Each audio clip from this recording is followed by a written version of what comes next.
नमस्कार, good morning India के इस खास शो में आपका बहुत बहुत स्वागत है। मैं हूं आपके साथ जया कौशिक और मेरे साथ है आरजू साई। सबसे पहले हम बात कर रहे हैं अरुणाचल प्रदेश के तवांग में भारत और चीन के सैनिकों के बीच जो झड़प हुई थी, उसको लेकर रक्षा मंत्री राजनाथ सिंह के बयान से विपक्ष जो है वो संतुष्ट नहीं। आज कांग्रेस अध्यक्ष और राज्यसभा में विपक्ष के नेता मल्लिकार्जुन खड़गे ने विपक्षी दलों के नेताओं की एक बैठक बुलाई और इस बैठक में अलग अलग मुद्दों को लेकर सरकार से सवाल पूछने, उसे जवाबदेह बनाने और घेरने की रणनीति पर चर्चा हो सकती है। क्योंकि तवांग में झड़प के मामले पर कल रक्षा मंत्री के संसद में दिए बयान से विपक्ष असंतुष्ट है। बयान के बाद विपक्षी दलों ने लोकसभा और राज्यसभा का बहिष्कार भी किया था। विपक्ष का कहना यह है कि उन्हें बोलने का मौका ही नहीं दिया गया। विपक्ष का कहना था संसद में इस घटना को रक्षा मंत्री ने तथ्य तो पेश किए ही नहीं। ऐसे में आज इन तमाम मुद्दों पर विपक्ष की रणनीति को लेकर चर्चा संभव है। उधर वहीं दूसरी तरफ हमने देखा कि कल संसद में दिए अपने बयान पर राजनाथ सिंह ने कहा था कि तवांग में चीन ने यथास्थिति बदलने की कोशिश की, जिसे भारतीय सेना ने बहादुरी से नाकाम कर दिया।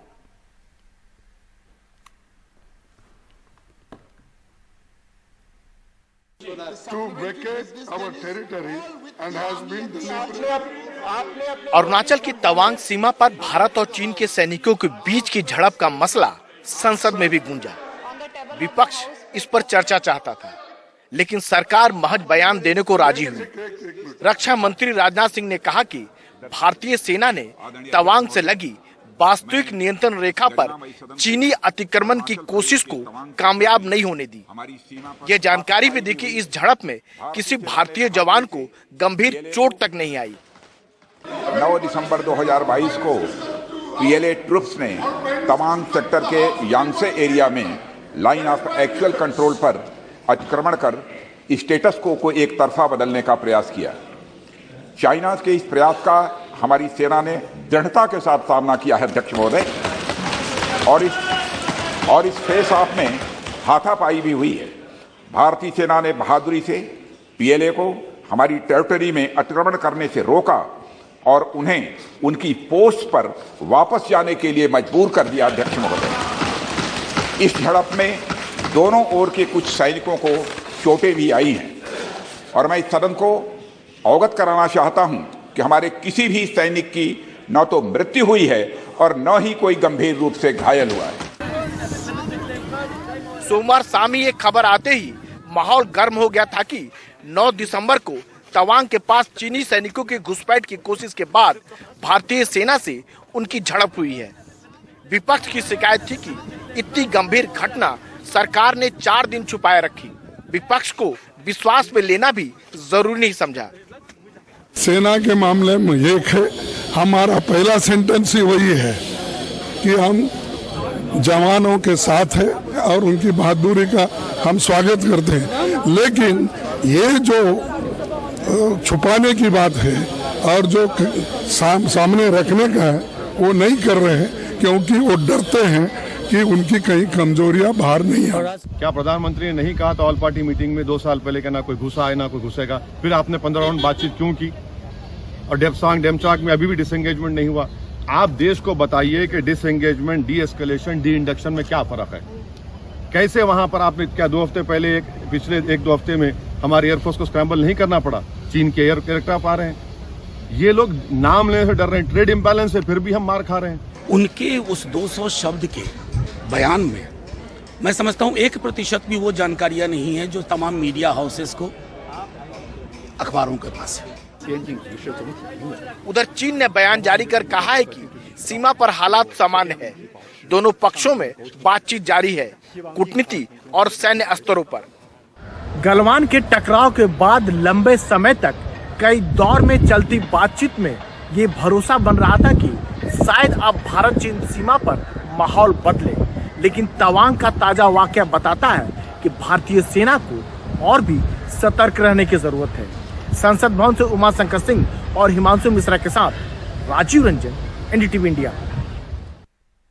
9 दिसंबर को तवांग में हुई झड़प का मामला जब से सामने आया है, उसके बाद साफ लग रहा है कि शीतकालीन सत्र काफी हंगामेदार रहने वाला है। और भारत और चीन के बीच तनाव को लेकर एक तरफ विपक्ष जहां सरकार से जवाब मांग रहा है, वहीं केंद्र सरकार को एक बार फिर से यहां पर आरजू नेहरू की याद आ रही है और वो कई बातें याद दिला रहे हैं। और सरकार ने उल्टा अब कांग्रेस पर ही चीन से पैसे लेने का आरोप लगा दिया है। संसद में गृह मंत्री अमित शाह ने यूपीए सरकार से जुड़े 5 सवाल पूछे हैं। राजीव गांधी फाउंडेशन को 2005-6 और 2006-7 के वित्तीय वर्षाल में चीनी दूतावास से 1,35,00,000 रुपए का अनुदान प्राप्त हुआ था। चूंकि एफसीआरए के कानून और उसकी मर्यादाओं के अनुरूप नहीं था, तो नोटिस देकर पूर्णतया कानूनी प्रक्रिया का अनुपालना करते हुए गृह मंत्रालय ने इसका रजिस्ट्रेशन रद्द किया था। केंद्रीय गृह मंत्री के बयान ने साफ कर दिया कि तवांग के मुद्दे को लेकर मोदी सरकार की रणनीति आक्रामक रहेगी। दरअसल केंद्रीय गृह मंत्रालय ने 2 महीने पहले राजीव गांधी फाउंडेशन की एफसीआरए क्लियरेंस रद्द कर दी थी, क्योंकि वो सामाजिक कल्याण से जुड़ा काम नहीं कर रहे थे। लेकिन मामले ने संसद में राजनीतिक रूप ले लिया और केंद्र सरकार ने इसे तवांग से जोड़ दिया। अमित शाह ने कांग्रेस पर दोहरे रवैये का आरोप लगाते हुए ये भी जोड़ा कि कांग्रेस के समय ही चीन ने भारत की जमीन हड़प ली। कि भारतीय जनता पार्टी की सरकार है, नरेंद्र मोदी इसके प्रधानमंत्री है, और जब तक भारतीय जनता पार्टी की मोदी सरकार चल रही है, 1 इंच जमीन पर भी कोई कब्जा नहीं कर सकता।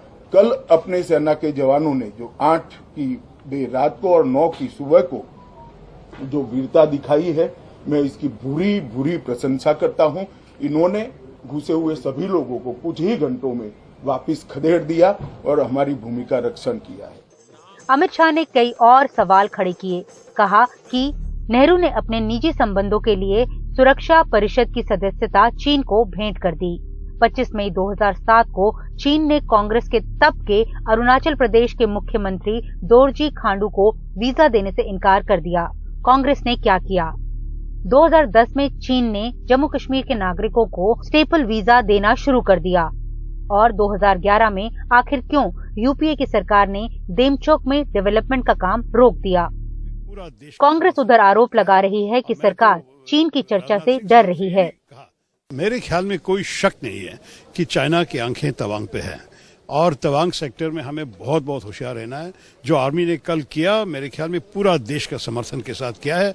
और मैं तो राजनाथ सिंह साहब से ये भी कहा, हमारे रक्षा मंत्री के, कि इस विषय पे आप लोग एक साथ दिखाना चाहिए लोगों को, दुनिया को, कि भारत एक है। और मेरे ख्याल में जो कल हुआ, ये तो एक बहुत बड़ा इशारा है हमारे तरफ से, हमारी जो रेजोल्यूशन, हमारे जो विजिलेंस है हमारे तरफ से, और उनके तरफ से कि उनके जो सोच है, ये सीधी बात नहीं है हमारे देश के लिए।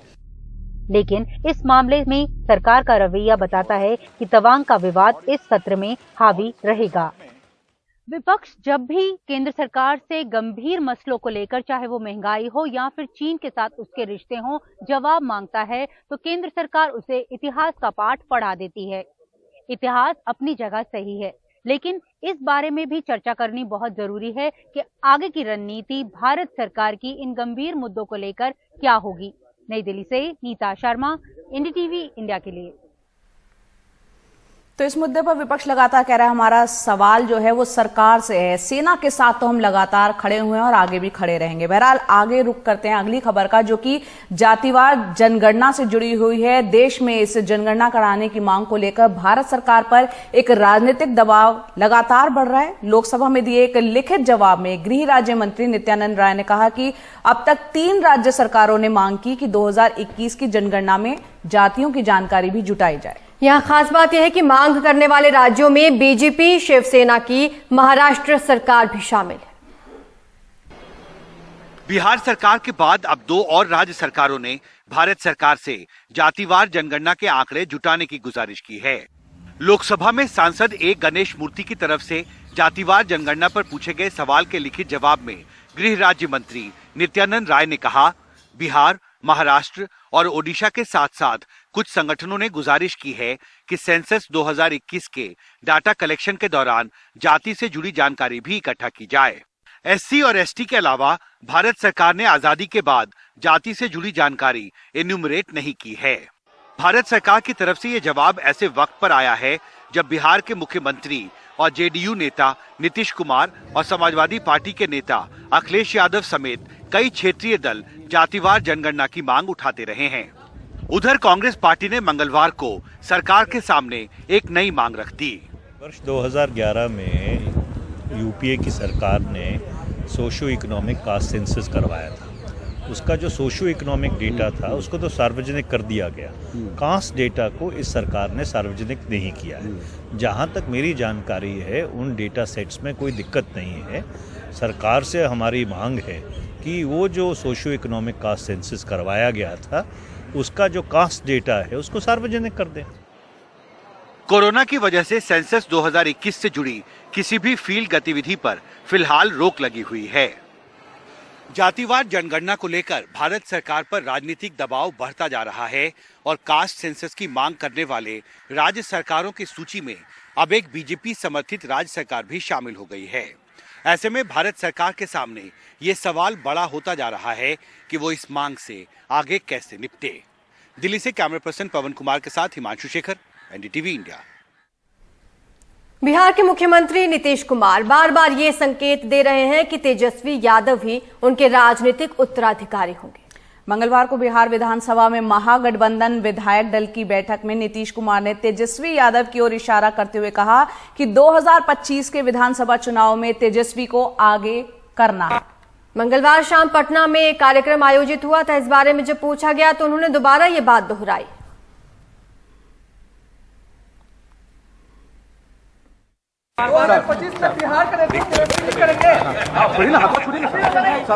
एकदम करेगा, समझ गए ना सर।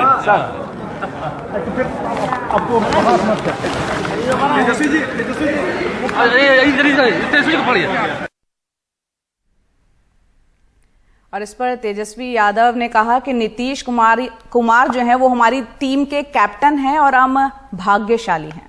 उन्होंने कहा कि देश के इतने अनुभवी मुख्यमंत्री के साथ काम करने का मौका मिल रहा है, हमें उनसे बहुत कुछ सीखने को मिल रहा है।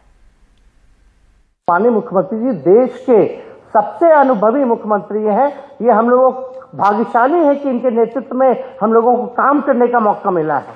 We all are one team और ये टीम के कप्तान हैं। इनके नेतृत्व में हम सब लोगों को काम करना है, बिहार को आगे बढ़ाना है। तो हम यही उम्मीद करेंगे आप सब लोगों से कि अपने जिम्मेवारियों को आप लोग निभाएं। महाराष्ट्र के पूर्व गृह मंत्री अनिल देशमुख को मिली जमानत पर भले ही 10 दिन के लिए रोक लग गई है, लेकिन बॉम्बे हाईकोर्ट ने अपने आदेश में किस तरह से केस की कमजोर कड़ियों की तरफ इशारा किया, वो अनिल देशमुख के लिए बड़ी राहत देने वाला है। बिल्कुल एक बड़ी राहत है अनिल देशमुख के लिए, खासकर इस मामले में माफी के गवाह सचिन वजे के विवादास्पद कार्यकाल पर भी सवाल उठाए गए हैं। 13 महीने से जेल में बंद अनिल देशमुख के लिए बॉम्बे हाईकोर्ट का फैसला बड़ी राहत लेकर आया है। अपने फैसले के तुरंत बाद भले ही अदालत ने उसके अमल पर 10 दिन की रोक लगा दी, लेकिन 16 पन्नों के अपने आदेश में अदालत ने जमानत देने का जो आधार बताया है वो देशमुख के लिए न्याय की उम्मीद लेकर आया है। अदालत ने मामले में माफी के गवाह पूर्व एपीआई सचिन वजे की साख पर भी सवाल उठाया है। सबसे बड़ी बात है कि उनका जो कैरेक्टर और चरित्र और कंडक्ट है वो काफी टेंटेड है कि वो एक फेक एनकाउंटर में केस उनके ऊपर है। उसके अलावा मर्डर केस उनके ऊपर है। एंटेलिया में जो जेलेटिन रखने का आरोप है एनआईए में, ये उनके ऊपर है। बाद में गोरेगांव और मरीन लाइन और थाने में कई एक्सटॉर्शन के केसेस उनके ऊपर रजिस्टर हैं।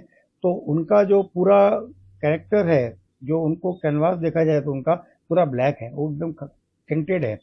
तो वो कोर्ट ने व्यू किया है, अपने जजमेंट में बोला भी है कि उनको कहां तक बिलीव करना और कितना बिलीव करना ये बहुत मुश्किल है। सीबीआई केस के मुताबिक सचिन वजे को 100 करोड़ की वसूली का टारगेट तत्कालीन गृह मंत्री अनिल देशमुख ने दिया था, लेकिन केस से जुड़े एक गवाह के बयान के मुताबिक खुद वजह ने उसे नंबर 1 मतलब सीपी बताया था। जो 164 के जो स्टेटमेंट थे जो मजिस्ट्रेट के सामने डीसीपी राजू भुजबल और एसीपी संजय पाटिल और बार ओनर्स, इन सबके 164 में स्टेटमेंट है। वो स्टेटमेंट ये है कि सचिन वजे कहता था कि मैं सीपी के लिए पैसा इकट्ठा कर रहा हूँ, नंबर 1 के लिए मैं पैसा इकट्ठा कर रहा हूँ, और वो नंबर 1 है सीपी। अदालत ने अनिल देशमुख को पैसे दिए जाने का कोई पुख्ता सबूत होने पर भी सवाल उठाया है। अदालत ने जमानत देते समय याचिकाकर्ता की 73 साल की उम्र को भी ध्यान में रखा है। शिवसेना नेता संजय राउत को जमानत देते समय पीएमएलए जज एमजी देशपांडे ने जिस तरह से जांच एजेंसी ईडी की कार्रवाई पर सवाल उठाया था, अनिल देशमुख के मामले में बॉम्बे हाईकोर्ट के जस्टिस एमएस कर्णिक ने उतने कड़े शब्दों का इस्तेमाल भले न किया हो, लेकिन केस की कमजोर कड़ियों पर सवाल उठाते हुए उन्होंने जांच एजेंसी सीबीआई को आईना दिखाने की कोशिश जरूर की है। मुंबई से कैमरामैन अशोक महाडिक से सुनील सिंह, एनडीटीवी इंडिया के। अब खबर उत्तर प्रदेश से, जहां कारोबारी नाराज हैं। दरअसल यूपी के कई जिलों के बाजार पिछले दिनों बंद रहे। राज्य के व्यापारी राज्य वाणिज्य विभाग के छापों का विरोध कर रहे हैं। इस विरोध के बाद 7 दिन से चल रहा अभियान रोक दिया गया है। ये ग्राउंड रिपोर्ट देखिए। उत्तर प्रदेश के जिलों में आजकल जीएसटी रेट को लेकर व्यापारियों में खासा गुस्सा है। ये जीएसटी के रेट नोएडा से लेकर खुद मुख्यमंत्री के शहर गोरखपुर तक के व्यापारियों पर डाली गई है, जिसके विरोध में कई शहरों में दुकानें बंद करके व्यापारी सड़क पर बैठे रहे। जेवर कस्बे में व्यापारियों की झड़प भी पुलिस के साथ हुई। फिलहाल व्यापारियों के गुस्से को देखते हुए 7 दिन बाद अब राज्य वाणिज्य कर विभाग ने रेट बंद कर दी है। बिल की बात हो रही है, जीएसटी की बात हो रही है, तो गवर्नमेंट को इसको ऊपर लेवल से पहले इसको सही करना चाहिए। जब ऊपर समय बिल मिलेगा ही नहीं तो छोटे व्यापारी बिल लेंगे कहाँ से? बात हुई थी हमसे बोले जीएसटी भरो, आप ये करो नू करो। बोले जी हम कहाँ से भरेंगे, इतनी तो कमाई भी नहीं, इतना कारोबार नहीं है तो हमारे पास। हमारी तो इतनी है बस, कभी 10,000 की होगी, कभी 8,000 की, कभी 9,000 की, तो रोज की दुकानदारी है।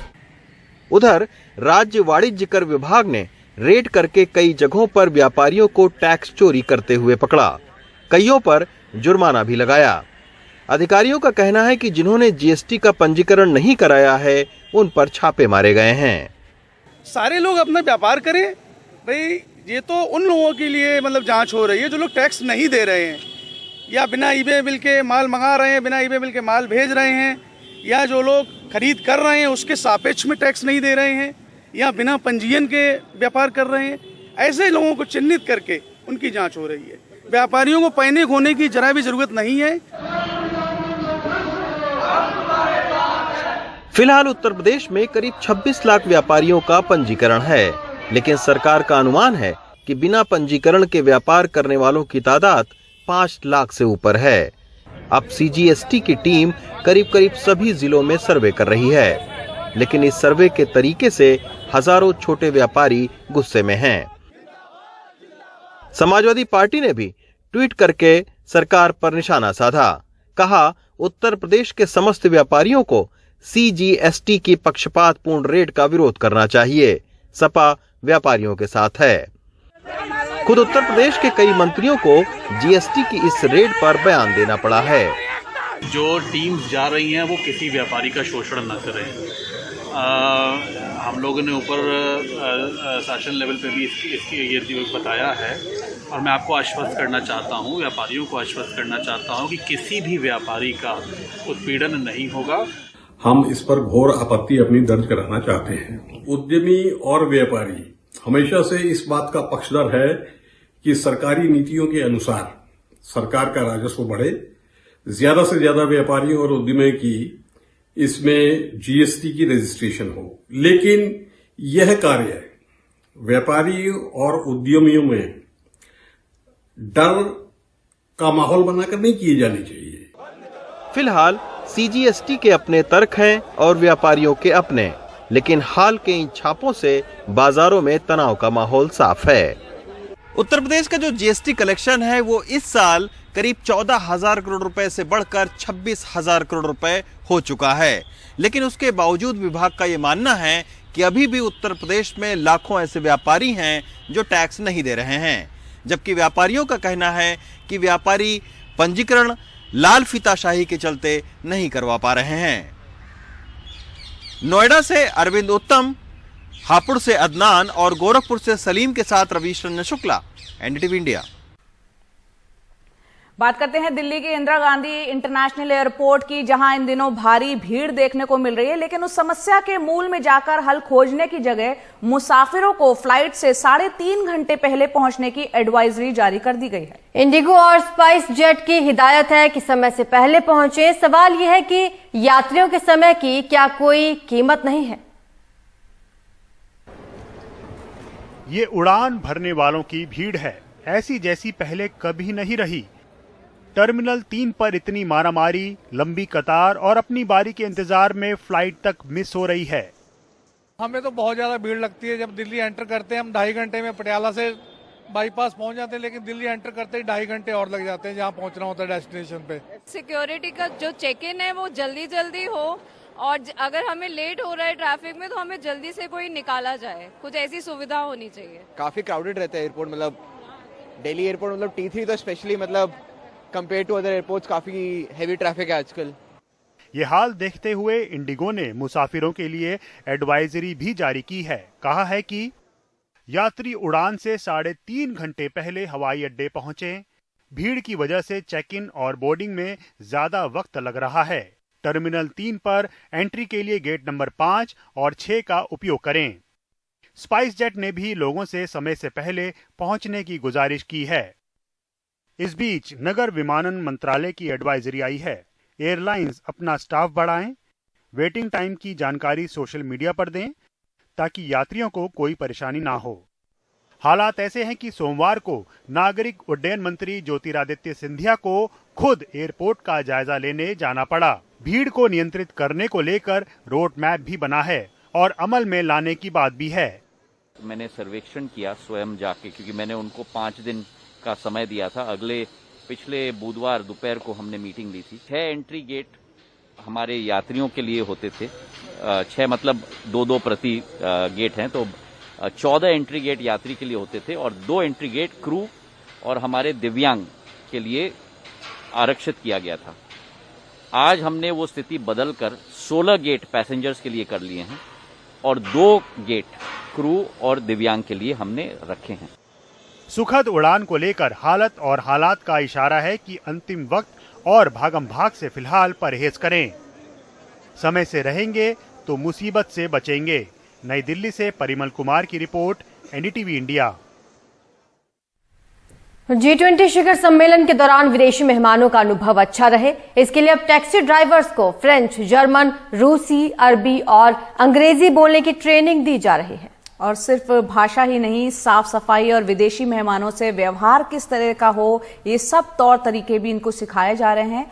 केंद्रीय पर्यटन मंत्रालय के तहत आने वाली ITDC ने अब तक दिल्ली के 300 ड्राइवरों को ट्रेनिंग दी है। दीपक जी, आप फ्रेंच में कुछ चीजें बोल के बताइए, कैसे आप करेंगे? जी, बोंजू, हेलो, बियावेनी इंडिया, भारत में आपका स्वागत है। जमापेल दीपक कुमार, मेरा नाम दीपक कुमार है। जसुई इन साफरदाला, मैं आपका ड्राइवर हूं। मेसी बुक्कू, धन्यवाद। जर्मन में थोड़ा सा इंट्रोड्यूस करके बताइए। गुडन मॉर्गन हेर, good morning sir, welcome in Indian, आपका इंडिया में स्वागत है। इश हाई से श्रद्धा छेत्री, मेरा नाम श्रद्धा छेत्री है। इस हाबे दिल्ली, मैं दिल्ली से हूँ। इस बेन फायर, मैं एक ड्राइवर हूँ।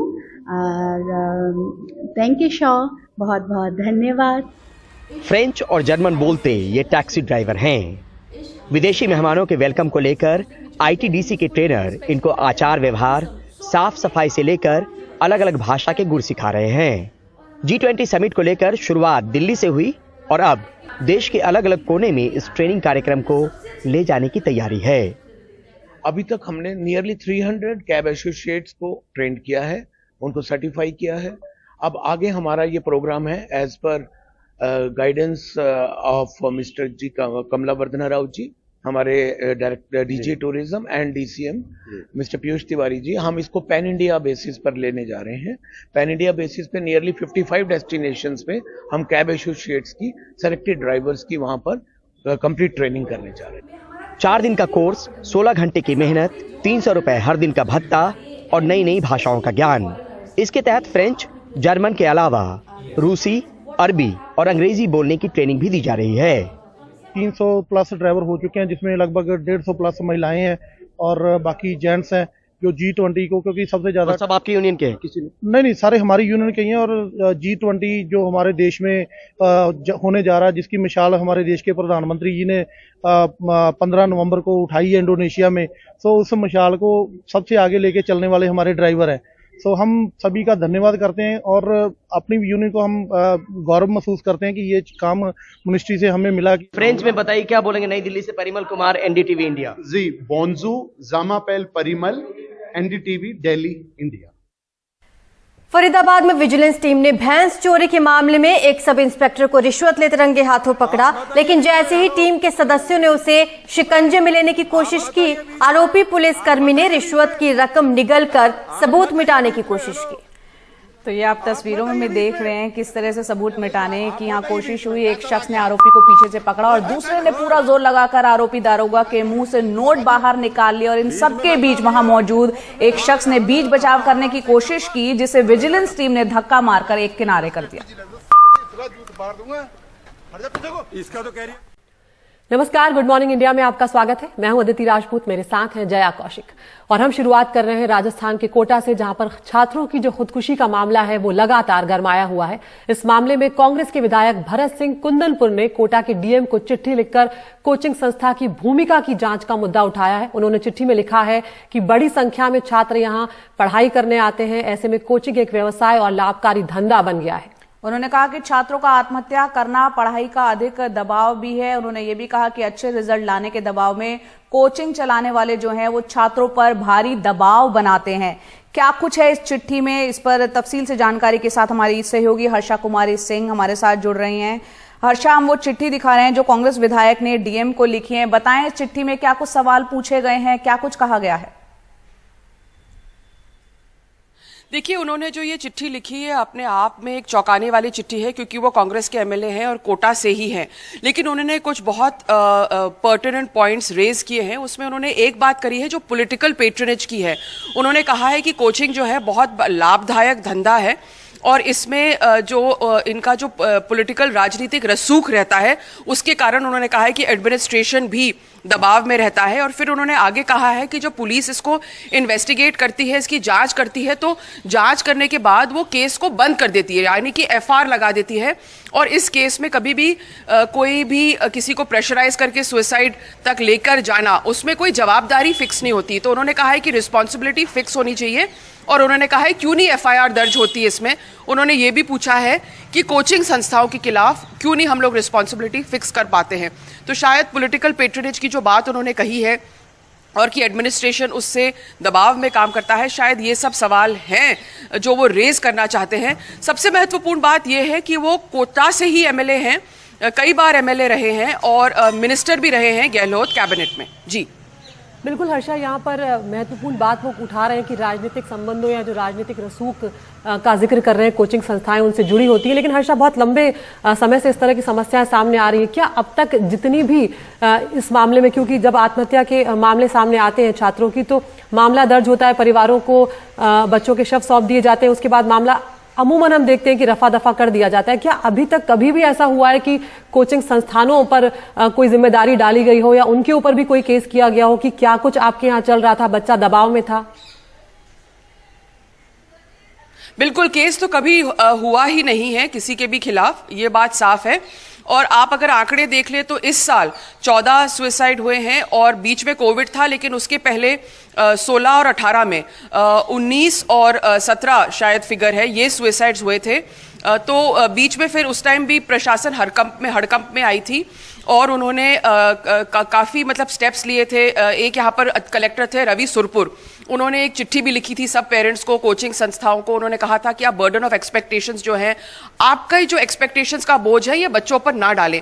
उन्होंने ये भी कहा था कि कार्निवल होना चाहिए, फेट होना चाहिए, मतलब पूरे टाइम बच्चे को पढ़ना नहीं चाहिए, संडे की भी छुट्टी उनको मिलनी चाहिए, ये सब उन्होंने कहा है। अभी भी हम कल जब कलेक्टर से मिले थे, उन्होंने पीटीएम की बात करी है कि पेरेंट टीचर मीटिंग हर क्वार्टर में होनी चाहिए, लेकिन जो हमने बच्चों से बात करी उसमें एक बात साफ आया है कि बच्चे इतने तनाव में हैं कि एक बच्चे ने मेरे को कल बताया था और शायद हमने उसकी बाइट भी चलाई है। उसने कहा है कि अगर हम 1 घंटा ज्यादा सो लेते हैं, 16 साल की उम्र में अगर आप 1 घंटा ज्यादा सो लेते हो तो उसके लेकर वो गिल्ट और स्ट्रेस में आ जाता है और कहता है मेरा पूरा टाइम टेबल गड़बड़ा जाता है। तो क्या 16 और 17 साल की उम्र में कोई बड़ा अपराध है 1 घंटा ज्यादा सोना? तो ये सब सवाल हमको सबको करने हैं। मैं यहाँ पर रिपोर्टिंग करने आई हूँ, मैं भी ये सवाल कर रही हूँ, और as a media house, as a society हमको ये सब सवाल करने हैं कि आखिरकार इन बच्चों पे स्ट्रेस क्यों आ रहा है और इसका आंसर क्या है। और इसलिए लगता है कि जो एमएलए, जो कांग्रेस के ही एमएलए हैं, इन्होंने जो सवाल उठाए हैं ये बहुत बहुत महत्वपूर्ण है। और अगर अब प्रशासन नहीं जागेगी, अगर सरकार नहीं जागेगी, तो वापस हम देख रहे हैं कि ट्रेंड हो रहा है। इस साल ऑलरेडी 14 सुसाइड हो चुके हैं। बिल्कुल, यहाँ आप भी कह रहे हैं कि 14 सुसाइड यहाँ पर हो चुके हैं। आपसे समझना चाह रही हूँ, कांग्रेस के ही अगर वो विधायक है और राजनीतिक रसूख का इस्तेमाल कोचिंग सेंटर्स जिसका एक इशारा वो कर रहे हैं, तो वो इसका तात्पर्य किससे कर रहे हैं? क्योंकि खुद राजस्थान में कांग्रेस की सरकार है और 1 साल में 14 बच्चे अगर आत्महत्या कर लेते तो डीएम साहब को अब जो चिट्ठी लिखी है तो पहले क्यों नहीं? देखिए, वो जो सवाल कर रहे हैं ये सवाल पॉलिटिकल पेट्रोनेज का है, चाहे कांग्रेस की गवर्नमेंट हो या बीजेपी की गवर्नमेंट हो, जो भी गवर्नमेंट हो, वो दोनों के लिए सवाल पे उठा रहे हैं, क्योंकि political patronage across the spectrum चलता है।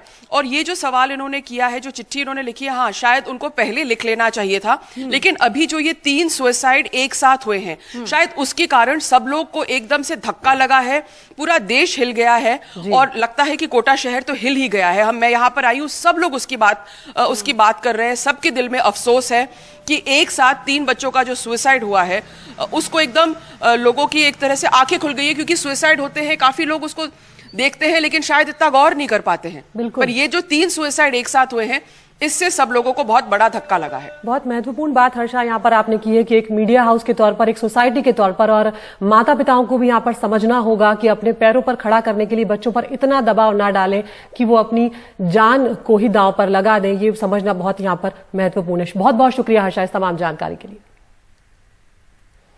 तो ये पूरा मामला एक बार आपको हम समझा देते हैं कि राजस्थान के कोटा में सोमवार को एक ही दिन में 3 छात्रों ने खुदकुशी के बाद वहां का जो माहौल है गमगीन हो गया। 3 छात्रों ने एक साथ खुदकुशी कर ली और अभिभावकों की हालत यह है कि उनके आंसू रुकने का नाम नहीं ले रहे। बिल्कुल, और जिस तरह से हमारी सहयोगी हर्षा बता रही है कि बच्चे डरे हुए हैं। कोटा में प्रतियोगिताओं के तनाव पर अब सवाल खड़े हो रहे हैं और बच्चे कह रहे हैं कि कोटा में उनकी परवाह करने वाला कोई नहीं है। हमारी सहयोगी हर्षा की रिपोर्ट आपको दिखाते हैं। ये वे रुलाइयां हैं जो शायद जिंदगी भर बनी रहेंगी।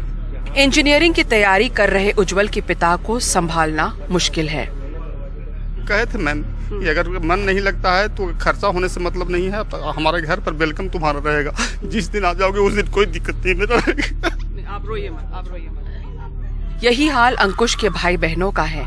सोचा नहीं था एक सपना लेकर कोटा पहुंचा भाई इस तरह जान दे देगा। भविष्य के ढेर सारे सपने और अपने घर वालों की उम्मीदों का बोझ अपने नाजुक कंधों पर लिए लाखों बच्चे हर साल कोटा आते हैं और यहाँ आकर पाते हैं आईआईटी मेडिकल की तैयारी का जानलेवा तनाव। कोटा में हर साल करीब 2.5 लाख छात्रों की आबादी आती जाती रहती है। सबसे ज्यादा जोर आईआईटी और मेडिकल की तैयारी पर होती है। आईआईटी में करीब 16,000 से ज्यादा सीटें हैं। हर साल 10 लाख छात्र इस इम्तिहान के लिए बैठते हैं। इनमें से 1.5 लाख छात्र कोटा से ही होते हैं। ये तनाव तोड़ने वाली प्रतियोगिता कई बच्चों के लिए जानलेवा हो जाती है। बीते 1 साल में यहाँ 14 बच्चों ने खुदकुशी कर ली है। ये वो जगह है, वही हॉस्टल है जहाँ पर 2 सुसाइड एक साथ हुए हैं। एक कमरा बाहर की तरफ है और एक ये कमरा है अंकुश का, जिस पर अभी ताला लगा हुआ है। आप देख सकते हैं कि ये जो कमरे हैं इसमें स्टूडेंट्स रहते हैं, इसमें पढ़ते हैं। छोटे छोटे कमरे हैं, रोशनी भी नहीं आती है एक तरह से, सिर्फ सामने की रोशनी है, अंधेरा है। ये एक छोटा सा कमरा है, इसमें एक स्टूडेंट पढ़ रहा है और इस तरह से इस मकान में जो करीब 400 गज का प्लॉट है, 300-400 गज का प्लॉट है, 15 बच्चे यहाँ पर रहते हैं। कल का स्थिति आप देखते तो आपको भी अगर माँ है तो आपको भी रोना आ जाता। मेरे बच्चे भी तो उसी एज के हैं, मेरे बच्चे भी तो इसी एज के हैं। उसको देख के मैं इतना घबरा गई थी कि अपने बच्चे को क्या संभालती, मैं खुद भी अपने आप को नहीं संभाल पा रही थी। नौबत यह है कि पुलिस सुझाव दे रही है कि कोटा में छात्रों को दिए जाने वाले कमरों के पंखे में ऐसे उपकरण लगाए जाएं जिनसे बोझ पड़ते ही पंखे नीचे आ जाएं, क्योंकि ज्यादातर खुदकुशी पंखे से लटक कर ही होती है। हर एक हॉस्टल का जिस तरह का पर्यावरण सुधार के दृष्टिकोण से कि बच्चों को अच्छा परिवेश मिले, उसमें भी कहीं न कहीं कमी परिलक्षित होती है। और ये सब जो गाइडलाइंस है राज्य सरकार की, उनकी कठोरता से पालना करने पर कुछ सुधार की स्थिति उत्पन्न हो सकती है। लेकिन हॉस्टल के मालिकों का कहना है कि ऐसे पंखे कंपनी से बनकर आने चाहिए। घर घर जाके तो डिवाइस लगाया नहीं जा सकता, कंपनियों को ही उस रोड को बदलना पड़ेगा। अगर वो रोड इस तरीके की होती है तो कंपनी को ही पंखों के साथ वो रोड देनी पड़ेगी ना। और कोटा के सहमे हुए बच्चों को कोटा एक अजनबी शहर लगता है, जो उनसे पैसे तो लेता है लेकिन उनकी फिक्र नहीं करता, उनसे जुड़ता नहीं है। IIT का ज़्यादातर ये है कि क्वेश्चन लगता नहीं है, तो उसमें फिर बच्चा थोड़ा घबराने लगता है। तो हम लोग का वही है, क्वेश्चन ज़्यादा नहीं लग पाता है। और ये टाइम टेबल मैनेजमेंट, 1 घंटा ज़्यादा सो लिए तो फिर आगे का फिर कैसे करें।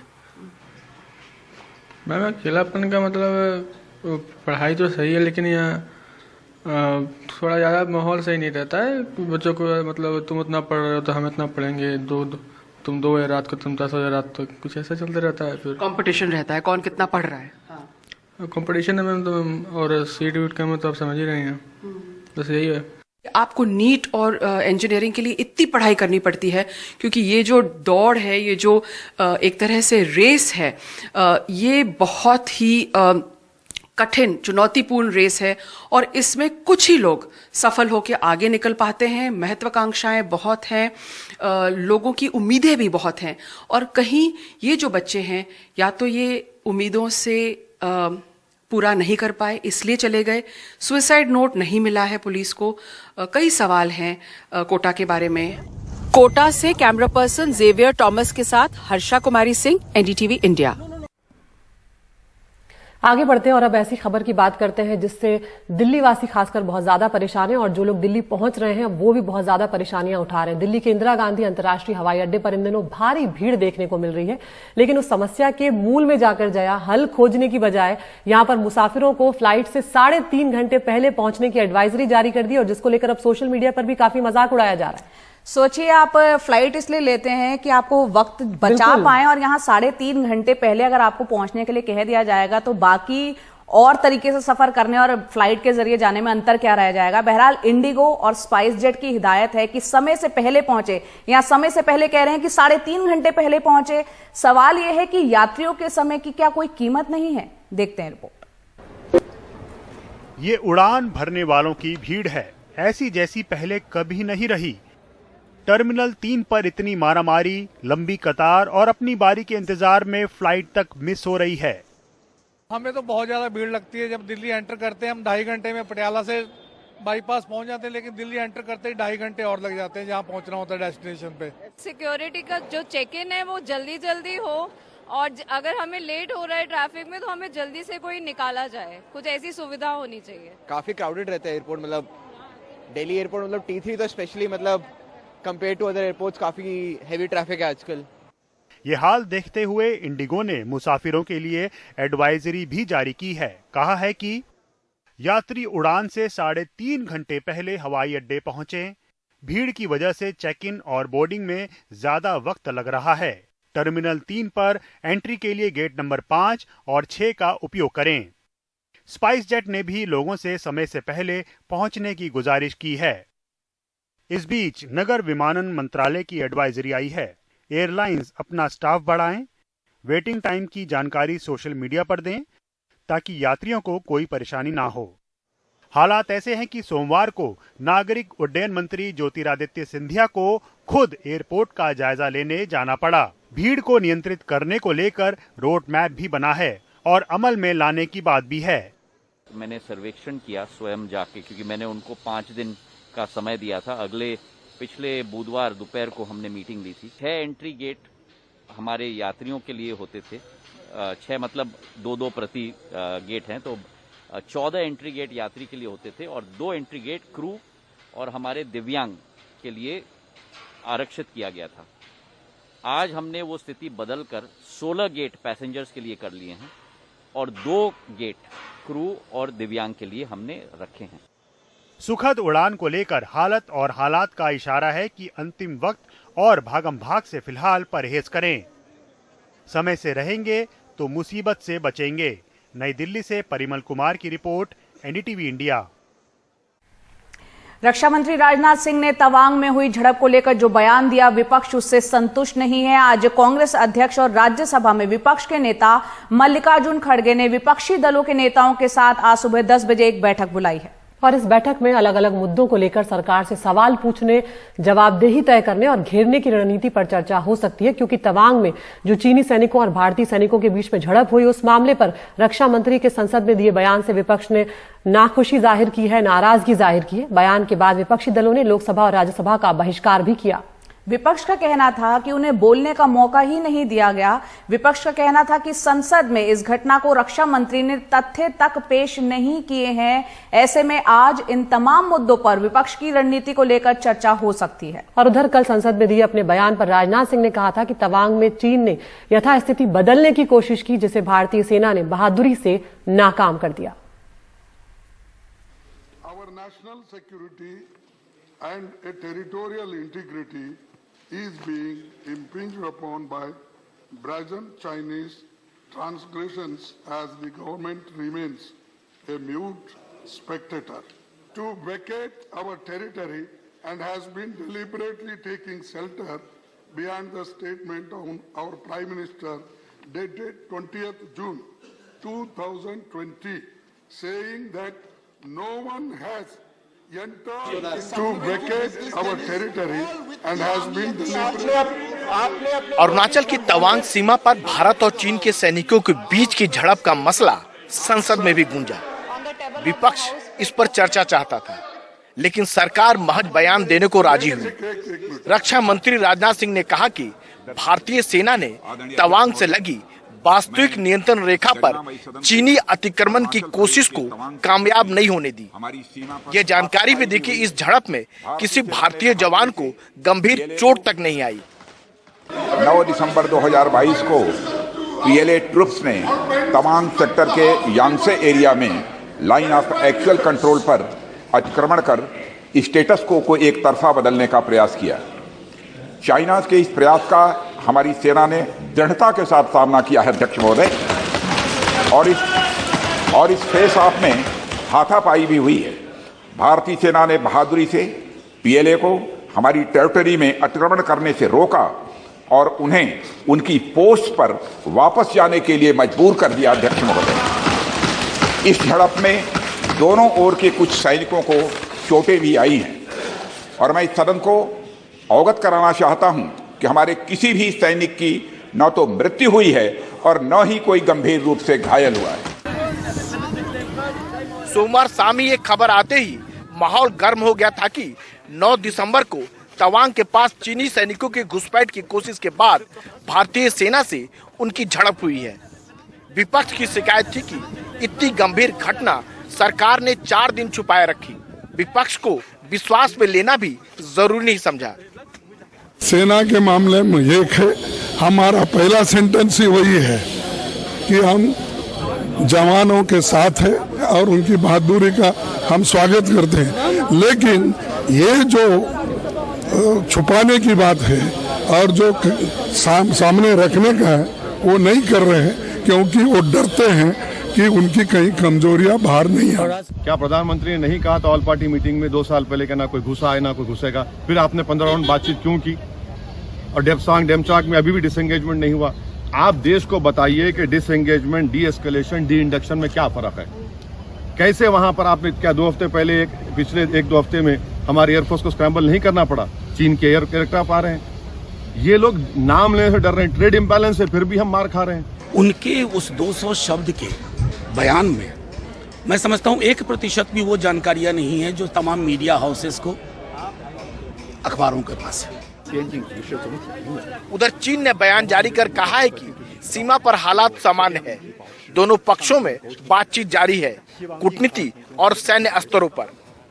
गलवान के टकराव के बाद लंबे समय तक कई दौर में चलती बातचीत में ये भरोसा बन रहा था कि शायद अब भारत चीन सीमा पर माहौल बदले, लेकिन तवांग का ताजा वाकया बताता है कि भारतीय सेना को और भी सतर्क रहने की जरूरत है। संसद भवन से उमा शंकर सिंह और हिमांशु मिश्रा के साथ राजीव रंजन, एनडीटीवी इंडिया। बुजुर्गों की बात करते हैं जिनके लिए सरकार को सुविधाएं बढ़ानी चाहिए, लेकिन उल्टा रियायतें न सिर्फ काट दी गई बल्कि उनसे अच्छा खासा मुनाफा भी सरकार कमाती हुई नजर आ रही है। हम बात कर रहे हैं रेल यात्रा की। दरअसल बुजुर्गों को रेल यात्रा में अब तक रियायत नहीं मिली है। 2016 में रेलवे ने बुजुर्गों के लिए रियायत को वैकल्पिक बना दिया, लेकिन कोरोना काल में यानी कि मार्च 2020 से तो उन रियायतों को रोक ही दिया गया और बार बार इसे बहाल करने की बात उठती है, लेकिन बहाल नहीं किया गया। और अब पता लगा है कि इस अवधि में रेलवे ने बुजुर्गों से करोड़ों कमाए हैं। भोपाल में रानी कमलापति स्टेशन पर सीढ़ियां चढ़ते एसके खन्ना इस उम्र में भी पेट पाले इंश्योरेंस का काम करते हैं। खुद रिजर्वेशन कराने आए हैं, चाहते हैं इन जैसे बुजुर्गों को रेलवे यात्रा में मिलने वाली रियायत बहाल हो। सीनियर्स आदमियों को एक तो कमाई कम होती है और उस हिसाब से डिस्काउंट मिलता नहीं, तो बड़ी मुश्किल से होती है, बच्चों से पैसे मंगवाने पड़ते हैं और कोई बात नहीं। वैसे डिस्काउंट होना चाहिए सर, बिल्कुल पहले था लागू, वो तो होना ही चाहिए सर। अब पता नहीं क्यों बंद किया, बीच में पेपर में आया भी था कि चालू करेंगे और कुछ ऐसा हुआ नहीं सर। काउंटर पर कई बुजुर्ग खड़े हैं, टिकट लेने पहुंचे हैं, आंखें इंतजार कर रही हैं कब इस टिकट पर पुरानी दर छपे। मोदी सरकार ने वरिष्ठ नागरिकों के साथ अन्याय का काम किया है। जो कि पहले हमको कंसेशन मिलता था, अब वो कोरोना के काल से ही कंसेशन बंद कर दिया है। वरिष्ठ नागरिक एक तो वैसे ही बहुत कम जाते हैं और कोई बहुत ज़्यादा सरकार पर नुकसान इसका होता नहीं है। जब वरिष्ठ नागरिकों के बारे में सरकार नहीं सोचेगी तो फिर कौन सोचेगा। नीमच में सूचना के अधिकार के लिए काम कर रहे चंद्रशेखर गौर ने जो जानकारी जुटाई है उससे पता लगा है कि अप्रैल 2020 से सितंबर 2022 तक वरिष्ठ नागरिकों में 6 करोड़ 80 लाख पुरुषों और 2 करोड़ 54 लाख महिलाओं ने यात्रा की। इन बुजुर्ग यात्रियों से रेलवे को 3,434 करोड़ रुपए पुरुषों से और 2,373 करोड़ रुपए की कमाई महिलाओं से हुई थी। महामारी से पहले 60 साल के ऊपर पुरुषों को 40% और महिलाओं को 50% रियायत मिलती थी, यानी दोनों को मिलाकर रेलवे ने कुल 2,560 करोड़ रुपए से ज्यादा बचा लिए। ये और बात है कि जिस सरकार ने रियायत खत्म की उसने 5 साल में माननीयों की रेल यात्रा पर 62 करोड़ रुपए से ज्यादा खर्च किया है। अब सत्ता और विपक्ष दोनों के सांसद कह रहे हैं बुजुर्गों को रियायत देनी चाहिए। कम से कम रेलवे में जो सुविधाएं थी सीनियर सिटीजन्स को, और वो कोरोना के कारण उस समय बंद हो गई थी, उसको शुरू किया जाना चाहिए। और इस संबंध में मैं माननीय मंत्री जी से भी मिलकर के भी आग्रह करूंगा कि इसको शुरू करें। आपको लगता है कि रेलवे की आमदनी का बहुत बड़ा आमदनी नहीं है? कोरोना का भी खत्म हो गया, हर जगह सब कुछ चालू हो गया, केवल बस सीनियर सिटीजन के लिए बंद करके रखा गया है। ये सवाल आमदनी का नहीं है, सवाल है एक वेलफेयर स्टेट है। हम अपने सीनियर सिटीजन्स का इन ऑल रेस्पेक्ट ख्याल रखते हैं, उनको सुविधा देते हैं। देखिए बहुत अन्याय है, क्योंकि आपको जानना चाहिए इसमें से ज़्यादा कमाने वाले नहीं, ये तो गरीब लोग हैं, ट्रेन में जाते हैं, उनको ज़रा सा छोटा सा डिस्काउंट मिल जाता था जो सब्सिडी में किया जाता था। और बुजुर्गों को नेचुरली पेंशन भी जीते होंगे, उनकी शायद ज़्यादा कमाई भी नहीं है उस वक्त उस उम्र में। तो रेलवे कितने पैसे लाभ करते हैं ऐसे इन बुजुर्गों के सिर पे ये करके, मुझे पता नहीं चलता कि किस रेलवे क्या सोच रहे हैं। शायद 1% उनका आय भी इससे नहीं मिल जाएगा, लेकिन बुजुर्गों के लिए ये बड़ी बात है। तो मैं रेलवे से विनती करता हूँ कि प्लीज़ हमारे बुजुर्गों को ज़रा सा आप इज्जत दे दीजिए, उनको जीने में ज़रा सा सुविधा रहनी चाहिए। जब सत्ता और विपक्ष दोनों के सांसद मान रहे हैं कि रेलवे में बुजुर्गों को मिलने वाली रियायत अब बहाल होनी चाहिए, इस पर चर्चा भी हो चुकी है, पर फिर भी अभी तक स्थिति जस के तस बने रहना समझ से परे है। नफा नुकसान के गणित के बीच आरटीआई से एक और जानकारी मिली कि पिछले 7 महीनों में एक्सप्रेस ट्रेनों ने 71,48,154 मिनट और पैसेंजर ट्रेनों ने 55,53,506 मिनट की देरी की, यानी कुल योग लगभग 1 करोड़ 27 लाख मिनट। अगर दिन में गुणा गणित बिठाएं तो ये होता है लगभग 24 साल। महामारी के पहले और महामारी के बाद भारतीय रेलवे की चाल ढाल वैसी ही है। हालांकि कोरोना के नाम पर रेलवे ने बुजुर्गों और कई श्रेणियों में मिलने वाली रियायतों को बंद कर दिया। ये कहा कि इससे रेलवे पर बोझ पड़ता है। हालांकि इसी दौरान माननीयों को 62 करोड़ रुपए से ज्यादा की रियायत दी गई और ये पैसा भी हमने और आपने ही भरा, यानी सरकारी खजाने से, और इससे रेलवे या सरकार पर कोई बोझ नहीं पड़ा। भोपाल से कैमरा पर्सन रिजवान खान के साथ अनुराग द्वारी, एनडीटीवी इंडिया। और अब वक्त तो चला है आपको टॉप 5 खबरें बताने का। आपको करना यह है कि एनडीटीवी इंडिया के यूट्यूब चैनल पर जाना है, पोल का हिस्सा बनना और बताना है किन खबरों को चैनल पर पूरा दिन विस्तार से देखना चाहते हैं आप। पहली खबर, अरुणाचल के तवांग में हुई झड़प पर आज भी संसद में हंगामे के आसार। दूसरी खबर, 2025 से नीतीश कुमार ने बयान दिया है कि 2025 से तेजस्वी यादव ही नेता। तीसरी खबर, गृह मंत्री की बैठक से क्या सुलझेगा महाराष्ट्र कर्नाटक सीमा विवाद। चौथी खबर, दिल्ली एयरपोर्ट पर क्यों परेशान है यात्री, क्यों यहां पर भीड़ बढ़ रही है। पांचवी और आखिरी खबर, फीफा वर्ल्ड कप से जुड़ी हुई, जहां चला मेसी का जादू, फाइनल में पहुंची अर्जेंटीना।